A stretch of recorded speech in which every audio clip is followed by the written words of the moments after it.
창세기 50장에서 봅니다. 창세기 50장 15절로 21절 말씀이 되겠습니다.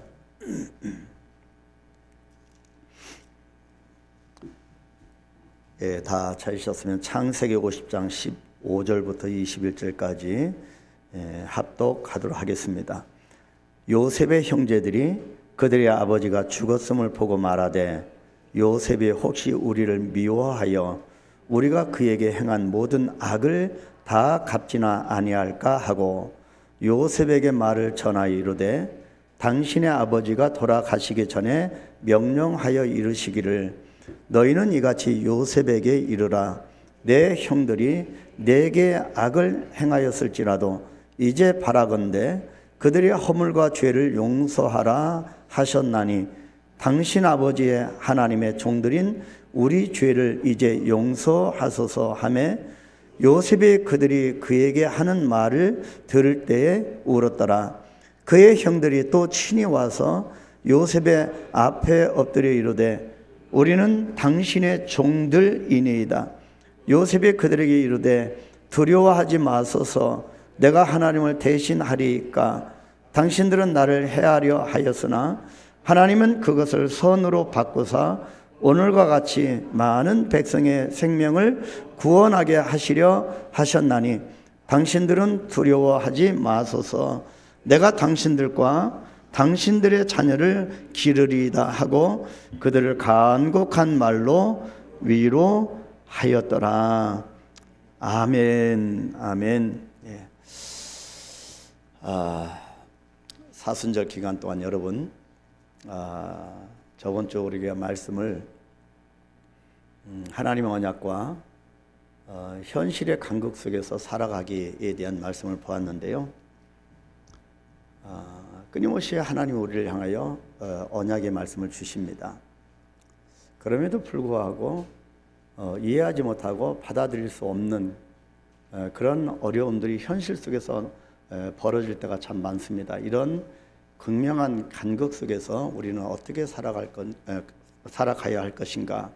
그래서 십자가 지신 예수님을 바라보는 그런 믿음을 회복하기를 위하여 저번 주 우리가 말씀을 보았고요. 또 종료주일 또 계속적으로 우리가 이 사순절 기간 동안에 이제는 용서에 대한 말씀을 보려고 합니다. 계속적으로 요즘 제 마음에 부담을 주는 것은 하나님께서 과연 우리가 십자가를 붙드는 삶이 무엇일까? 또 새 생명을 하나님이 우리에게 주셨는데 그리스도를 닮아가는 새 생명을 안고 살아가는 우리는 어떤 삶을 살아가야 할 것인가에 대한 마음의 부담을 갖고 기도하고 또 묵상하게 되고 그거에 대한 이 고심을 하게 되었습니다. 그래서 계속적으로 이제는 이 두 간극 속에서 우리가 살아가면서 가장 중요한 것이 올해 사순절 이것만큼은 우리가 한번 이루어 갔으면 좋겠다라고 하는 것이 바로 용서라고 하는 단어입니다. 용서의 심리학이라고 하는 책이 있습니다. 폴 마이어라고 하는 의사가 샌디에이고 암센터에서 15,000명의 암 환자를 치료하는 과정을 쓴 기록한 이야기인데요. 암 환자를 만나서 첫 번째 던지는 질문이 용서하셨습니까? 였다고 합니다. 환자들은 10중 8구 이상하다는 듯이 암과 용서가 무슨 상관이 있습니까? 라고 질문을 했다고 합니다. 그러면 의사가 이 폴 마이어 의사가 이렇게 대답했다고 하네요. 인간은 영육의 존재입니다. 영이 아프면 몸이 아픈 법입니다. 당신은 당신을 속인 친구를 용서했나요? 또 결혼 생활을 같이 하는 배우자를 용서했나요? 또 자녀들을 용서했나요? 부모님을 용서했나요? 또 상속 문제로 다른 형제들과 다투고 상처를 가지고 있나요? 더 나아가서 그들을 용서했나요? 당신은 어리석은 잘못을 저지른 당신 자신을 용서했나요? 당신이 용서하지 않고 쌓아둔 분노가 당신을 병들게 한 것입니다. 암을 치료하기 전에 먼저 용서부터 시작하십시오 라고 임상실험에서 모든 환자에게 그렇게 얘기를 했다고 합니다. 여러분, 성경은 용서의 책입니다. 수많은 용서의 이야기를 성경에 기록하고 있기 때문입니다. 그래서 성경을 용서의 복음이라고 불러도 될 정도인데, 성경의 처음부터 끝이 모두가 구약, 신약 성경을 통틀어서 보면 모두 용서의 이야기로 가득 차 있습니다. 하나님은 용서의 하나님이십니다.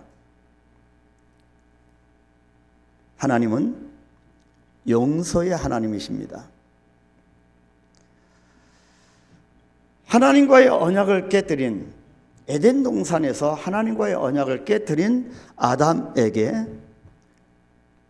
다가가셔서 가죽 옷을 지어서 입히시는 용서의 하나님이시기도 합니다.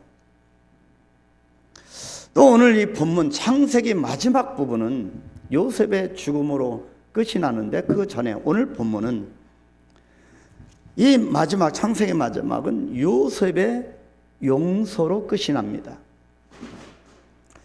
성경은 왜 이렇게 용서의 이야기를 하고 있을까요?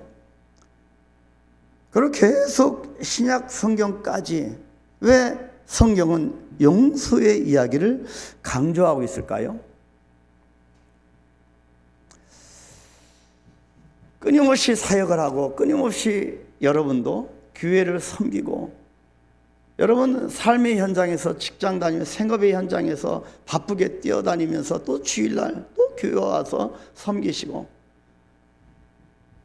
힘이 넘치도록 그렇게 헌신하고 섬기시는 여러분 가운데, 여러분 계속 이렇게 우리가 사역을 했는데 피곤이 몰려오고 뭔가 마음에 부담이 몰려오고, 전 그렇습니다. 이유가 무엇일까요? 우리가 주님을 닮아간다 하면서도 끊임없이 눌림이 있습니다. 이유가 무엇일까요? 그 부분을 이번 사순절 기간 동안에 보자는 것입니다.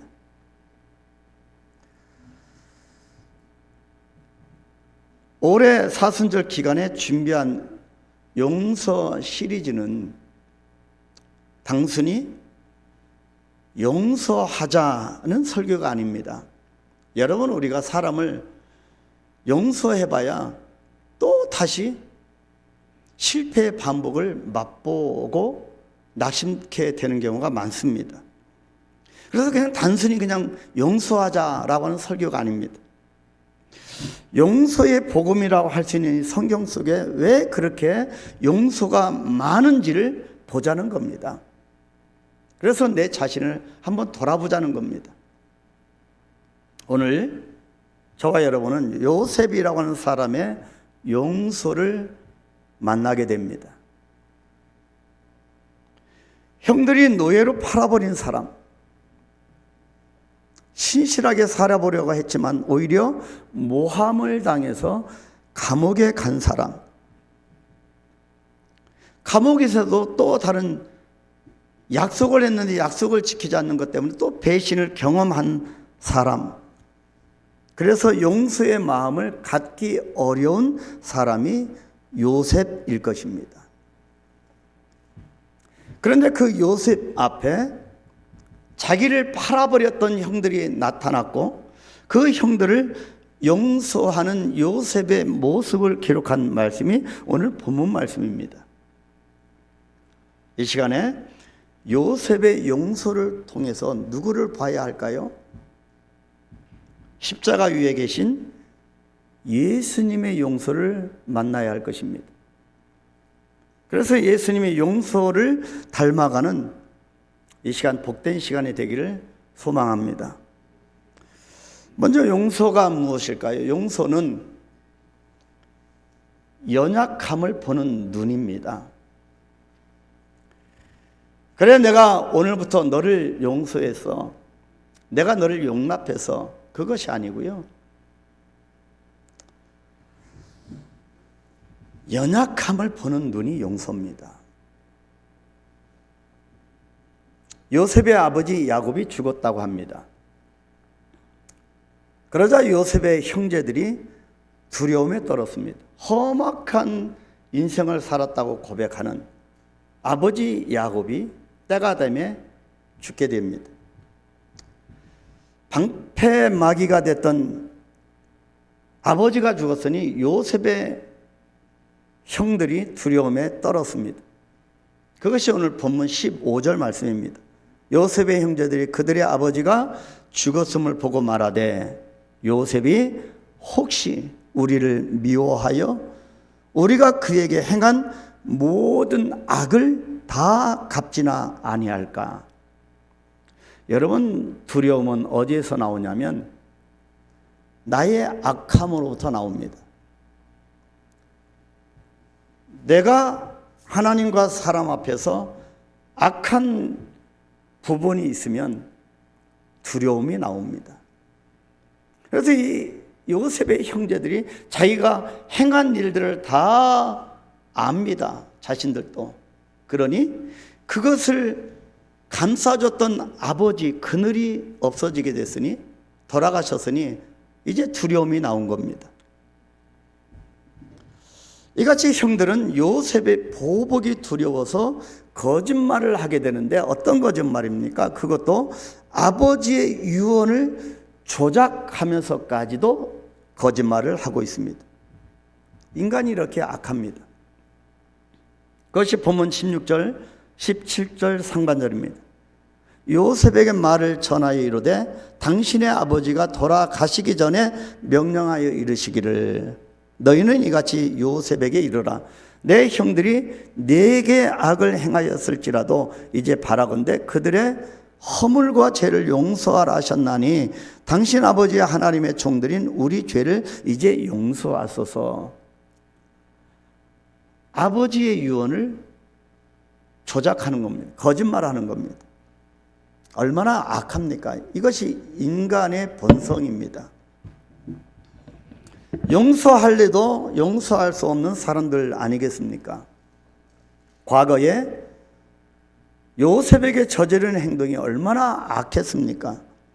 그런데 지금도 더욱 악한 일을 꾸미고 있으니 어찌 보면 구제불능 아니겠습니까?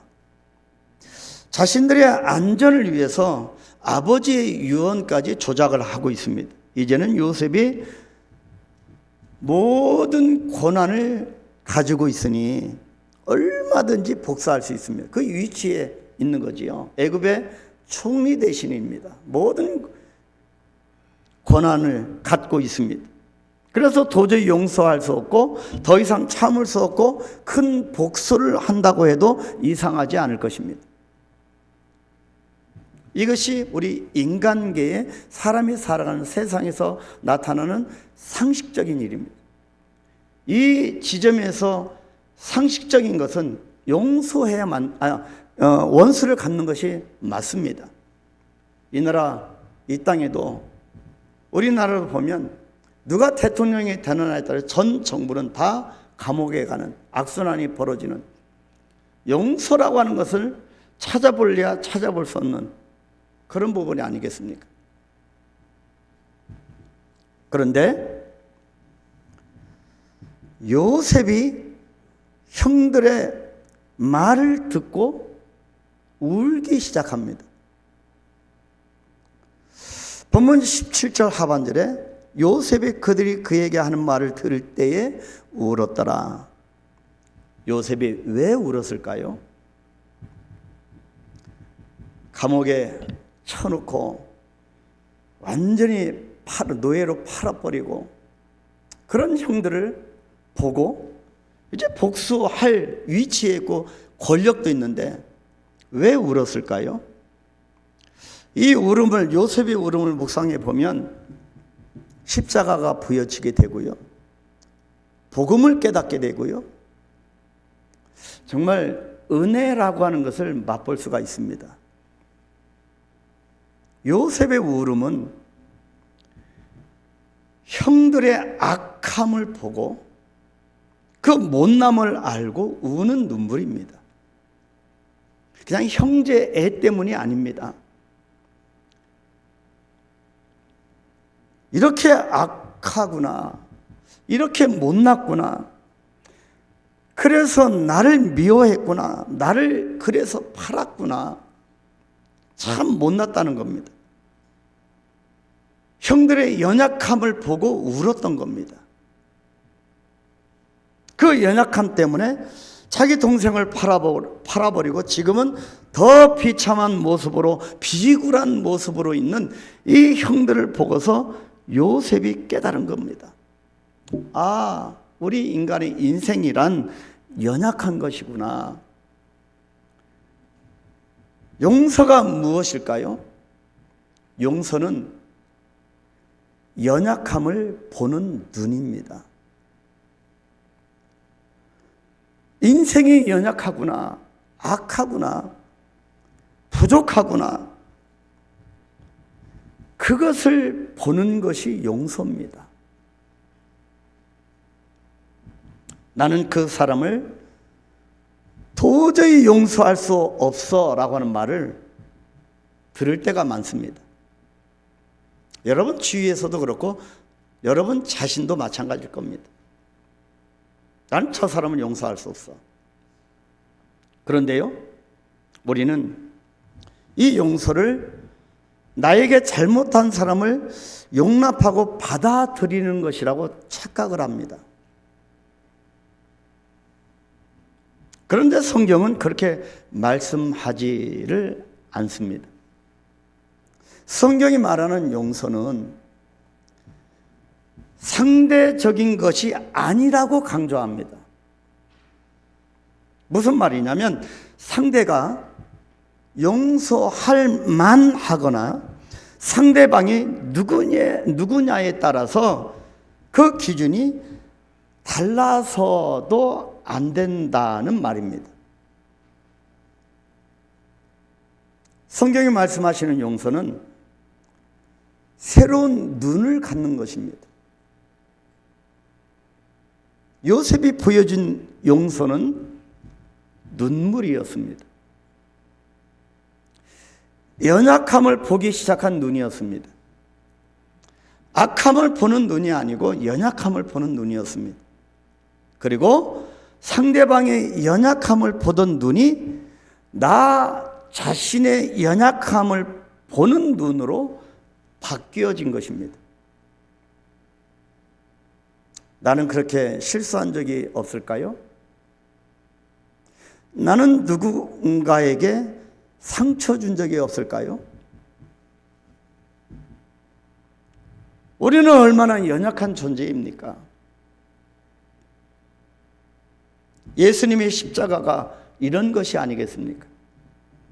예수님이 십자가 지신 것은 연약한, 악한 저와 여러분들을 위함이었습니다. 우리를 향하신 예수님의 용서는 바로 이런 것입니다. 우리에게 어떤 가능성이 있어서가 아닙니다. 우리가 용서받을 어떤 행동을 해서도 아닙니다. 우리에게 용서받을 자격이 갖추어져서가 아닙니다. 불쌍히 여기심, 바로 그 연약함을 보는 눈이 용서입니다. 연약하면 연약할수록 더욱더 깊어지시는 예수님의 긍휼하심이 용서입니다. 여러분, 상처받은 사람이 못났을까요? 상처 준 사람이 못났을까요? 둘 다 못났지요. 둘 다 못났습니다. 근데 누가 더 못났는지를 꼽으라면 상처 준 사람이 더 못난 겁니다. 왜 그럴까요? 남 입장도 생각하지 않고 험한 말을 하고 자기 생각만 가지고 하고 싶은 말을 다 할 정도로 절제도 없는 것이니 더 못난 것이지요. 상대에게 조언을 준다 하시고 실상은 상대가 낙심케 되는 것을 알아채지 못하는 상처 주는 사람이 더 못난 것입니다. 그런데 생각해 보십시오. 상처를 준 사람은요, 대부분 자기가 상처 준지도 모릅니다. 상처받은 사람만 고통을 떠안고 살아가는 거죠. 용서는 그래서 상대방과 나의 연약함을 보는 눈입니다. 내가 다른 사람을 용서한다고 그래 오늘부터 널 용서해서 안 됩니다. 그래서 용서는 상대방과 내 자신의 연약함을 보는 눈입니다. 그런 눈이 열려지게 되기를 축복합니다. 두 번째는 하나님을 바라보는 사람이 하는 용서. 용서는 하나님을 바라보는 사람이 하는 것입니다. 요셉의 눈물을 본 형제들은요, 다급해진 겁니다. 그래서 요셉 앞에 엎드려서 말을 합니다. 그것이 본문 18절이지요. 우리는 당신들의 종들이니이다. 형들이 동생 앞에 엎드려서 총리 대신이기 때문에 엎드려서 우리는 당신의 종들입니다. 얼마나 비겁합니까? 잘못을 인정하는 것도 회개하는 것도 아닌 그저 이 순간만을 모면하고 감추려고 비굴하게 엎드린 모습입니다. 이제는 요셉 앞에 두 가지 길이 놓여 있습니다. 용서의 길과 복수의 길입니다. 복수하는 것은 당연합니다. 상식적입니다. 많은 사람들은 그렇기 때문에 이 상식적인 길, 복수의 길을 선택합니다. 예수 믿는 그리스도의 새 생명을 안고 있는 그리스도인들도 대부분 복수의 길을 선택합니다. 영적 성장이 아직 되지 못하고 예수님을 닮아가지 않는 그리스도인들은 복수를 선택하는 경우가 많습니다. 성경에 복수의 길을 걸었던 사람들이 얼마나 많습니까? 용서할 것인가? 복수할 것인가? 우리도 이런 심적 갈등이 참 많습니다. 그런데요, 바로 그 순간 요셉이 하는 행동이 있습니다. 하나님을 바라본 겁니다. 이것이 성경이 가르쳐주는 용서의 두 번째 비밀입니다. 첫 번째 비밀은 연약함을 보는 눈이고 두 번째가 하나님을 보는 눈입니다. 그것이 본문 19절 상반절인데 두려워하지 마소서 내가 하나님을 대신하리까. 요셉은요, 하나님의 살아 계심을 진정으로 믿은 사람입니다. 하나님을 바라보는 사람이었던 거지요. 여기서 두 가지를 기억해야 합니다. 첫 번째는 하나님이 나를 알아주실 것을 믿으시기 바랍니다. 하나님이 나를 알아주십니다. 두 번째는 하나님이 갚아 주실 것을 믿으시기 바랍니다. 그래서 수요일날 로마서를 보면서 악으로 악을 갚지 말라, 그죠? 선으로 악을 이기라. 하나님의 진노하심에 맡기는 겁니다. 원수를 대갚아 줄 권한이 우리에게, 그리스도인들에게 주어진 적이 없습니다. 하나님이 나를 알아주실 것, 하나님이 갚아 주실 것을 믿으시기 바랍니다. 그래서 끊임없이 기다리는 겁니다. 인내하는 겁니다. 그 인내하는 시간은 소비하는 시간이 아니고요, 하나님이 내 내면에서 일하시는 시간인 겁니다. 하나님의 새로운 일들을, 역사를 일으켜 세우시는 시작점이 바로 기다림입니다.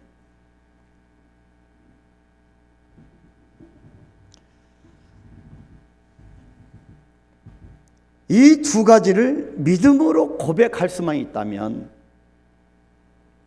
저와 여러분은 어떤 순간 어떤 환경에 있다 할지라도 하나님을 바라볼 수가 있습니다. 다시 말씀드리지만 우리는 상황 속에 매몰될 존재가 아니고, 상황의 피해자가 아니고, 이 상황을 호령할 수 있는, 상황을 잠재해 올 수 있는 권한이 우리에게 주어졌습니다. 예수 그리스도의 이름의 권세와 더불어 이 권세를 우리에게 주신 바가 된, 그래서 이 상황을 우리는 예수님의 이름의 권세로 호령할 수 있고 명령할 수 있는 겁니다. 여러분, 저와 여러분은 이런 존재입니다.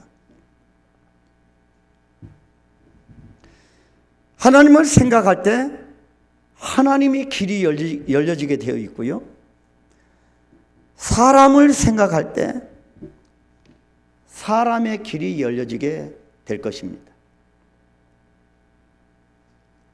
사람의 길이 막힌다 할지라도 하나님을 바라보는 자는 하나님의 길이 열려지게 되어 있습니다. 요셉을 보십시오.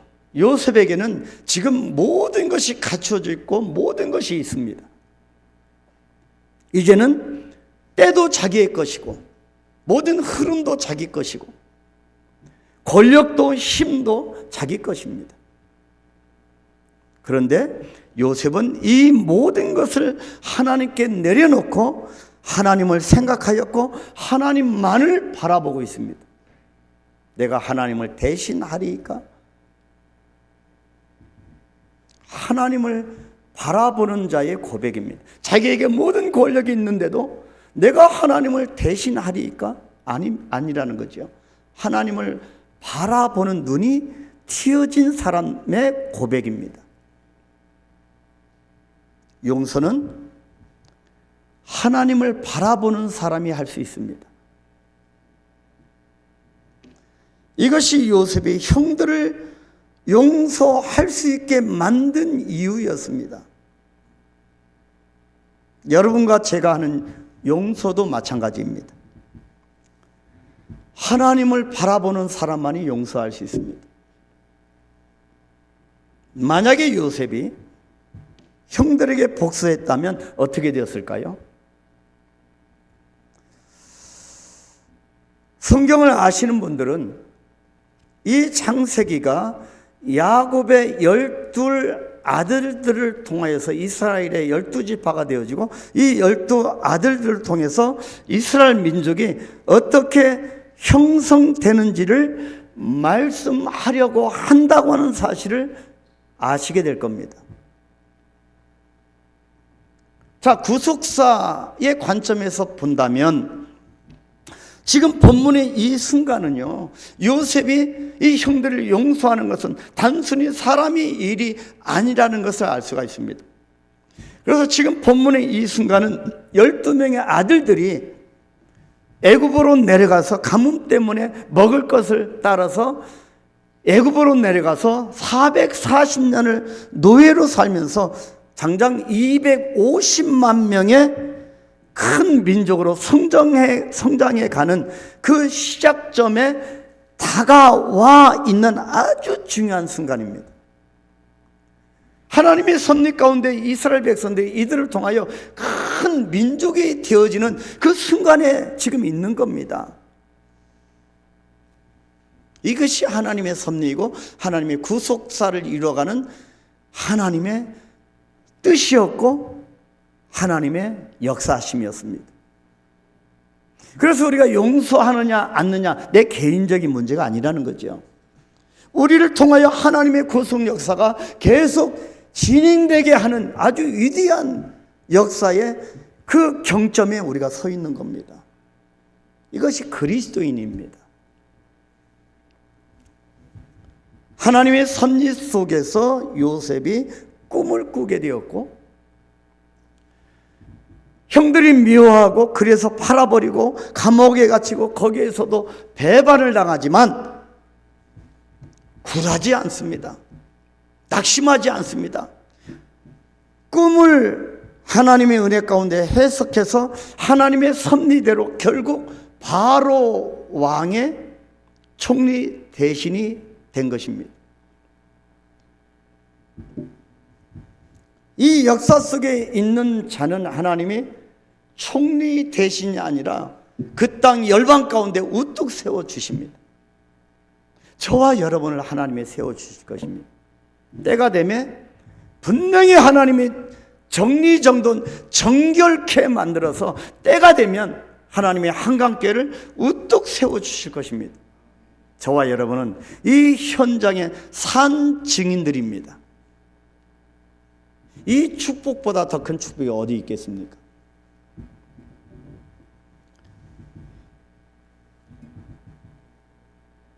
가나안에 가뭄이 와서 식량을 얻고자 야곱이 요셉 외에 11명의 아들들과 함께 애굽으로 내려왔고 지금 시간이 지나서 이제 아버지 야곱은 죽었습니다. 이때 요셉이 복수의 칼을 들었다면 단순히 복수로 끝나는 것이 아닌 하나님의 계획이 좌절되는 것이었고 하나님의 섭리가 멈춰 버리는 것이었던 겁니다. 이것이 요셉의 용서가 중요한 이유입니다. 이것이 이 땅을 살면서 우리가 용서의 사람이 되어야 하는 이유입니다. 다윗이 복수의 칼을 들어서 사울을 없앴다면 죽일 기회가 그렇게 많았는데 자기를 죽이려고 하는 이 사울을 죽일 기회가 있었는데 이 복수의 칼을 들지 않은 것은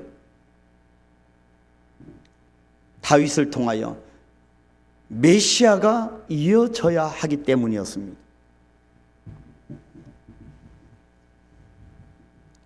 하나님의 섭리 속에서 바로 요셉의 용서가 중요한 이유입니다.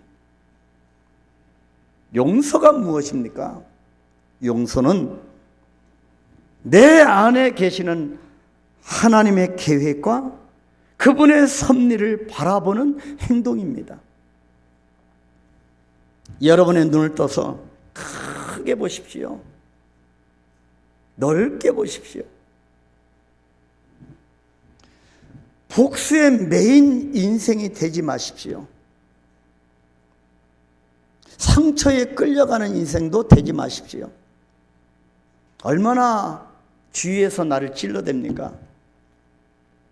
또 그런 실제적인 일들이 우리 교회도 있었고요. 보통 교회들마다 그런 일들이 다 있어 왔습니다.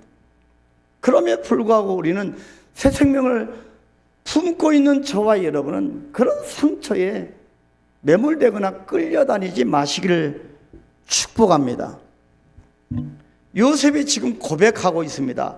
본문 20절. 우리 다 같이 고백합니다.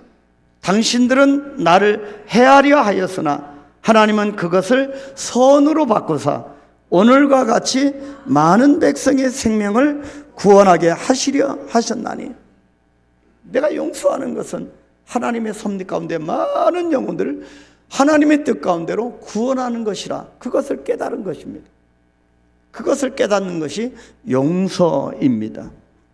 오직 하나님을 바라보는 사람이 하는 행동이 용서입니다. 세 번째는 용서는 내 안에 하나님의 은혜를 채우는 작업입니다. 우리는 어떻게 용서해야 할까요? 우리는 왜 용서해야 할까요? 저는 제 주위에 오랜 시간이 흘러도 믿음이 전체 자라지 않는 분들을 봅니다. 안타깝지요. 왜 그럴까요? 왜 믿음이 자라지 않을까? 결론적으로 상처가 있어서 그 상처가 그 사람을 놓지 않고 그 사람을 굳건히 붙들고 이끌어가기 때문에, 그래서 깊은 상처가 있어서 용서에 실패하는 분들은 믿음이 잘 자라지 않는 것을 보게 됩니다. 우리가 용서하지 못하면 왜 믿음이 자라지 못할까요? 우리가 용서하지 못하면 실제로 가장 큰 고통을 받는 사람은 사실상 용서하지 못하는 나 자신이기 때문입니다. 아무리 교회를 열심히 다니고 오랜 동안 다니고 기도하고 헌금도 드리고 그래도 짓누르는 겁니다. 믿음이 안 자라는 겁니다. 상처 때문입니다. 그래서 자꾸 분노가 오고요, 쉽게 낙심하고요, 쉽게 자기 자신을 정말 이 자존감이 현저하게 떨어져서 나는 하나님의 자녀, 유업을 이을 자, 영원한 상속자, 나는 주님의 십자가의 제자라는 것을 망각하고 자꾸 뒤처지는 겁니다.